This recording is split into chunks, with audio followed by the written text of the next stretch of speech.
So, as you all may know, Yemen recently has decided to help stop a genocide that is unfolding in front of our very eyes. And totally within the boundaries of international law, by the way. That genocide has been aided and abetted by the United States and the UK. Those two same countries have decided to respond to Yemen, claiming self defense with bombardment.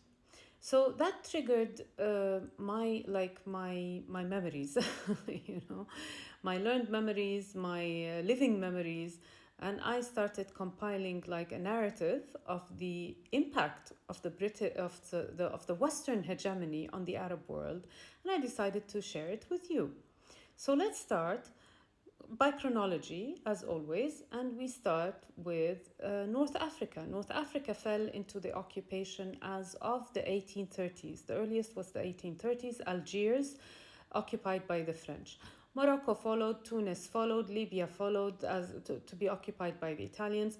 Algiers has the most notable story. It lost around 4 to 5 million people in its fight for independence.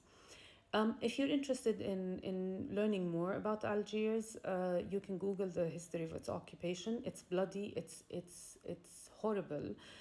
France, until today, holds the bones of Algerian martyrs in its museums. Google search Jamila Bouhairat to learn more about what France did to Jamila because she was a freedom fighter fighting for the liberty of her country. Moving on. In 1916, after the fall of the Ottoman Empire, there was a tiny little secret treaty between France and the UK, represented by François Picot from the French side and Mark Sykes, who died of the Spanish flu shortly thereafter, from the British side. It's called the Sykes-Picot Treaty. In the Sykes-Picot Treaty, Sykes and Picot decided to carve out the Levant region and colonize it. So they divided it between them as colonies. Just like divided it between them as colonies. So the Levant region was colonized like the North African region. Okay? Remember, this is what the Western hegemony has done to the Arab world. The result of the Sykes-Picot Agreement was the Balfour Declaration, whereby the foreign minister or some diplomat by the name of Lord Balfour in England promises the socialite aristocrat Baron Rothschild a national home for the Jewish people on the land of Palestine. And in that promise, I haven't gone back to that promise before making this video, but in that promise, he refers to the Palestinians, the indigenous people of the land, as like the non-Jewish minorities. You know, a slight problem, we can sweep them under the rug. Non-Jewish minorities on the land of Palestine. This Balfour Declaration was like the bane of the Arab world's existence because, and this has been prepared for by the Sykes-Picot Agreement. And this is because in order for the establishment of the State of Israel to happen, this, of course, declaration promised the State of Israel. In order for that to happen, the Arab world needed to be always in conflict, always in tatters, always exhausted, too tired to look out for its own prosperity. So this is the legacy that so far, that France and the UK, mainly the UK, and France as well in Northern Africa, has left for us.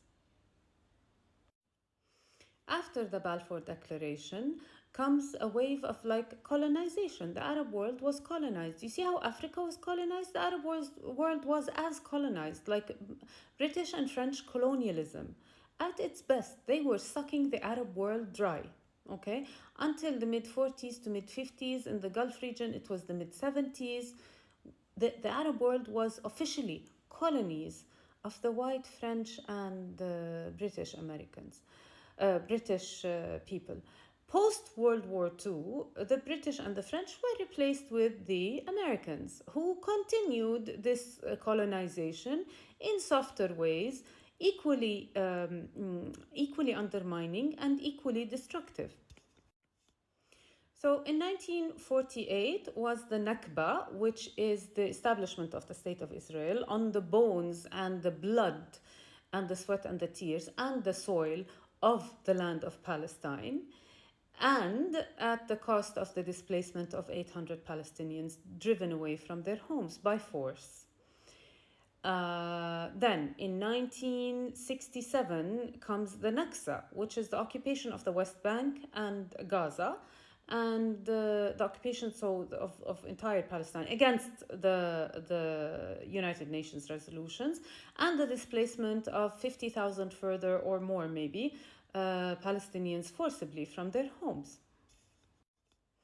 Mind you, since 1948 until today, brutalization, torture, extrajudicial executions, extrajudicial imprisonments have been occurring every single day in Palestine.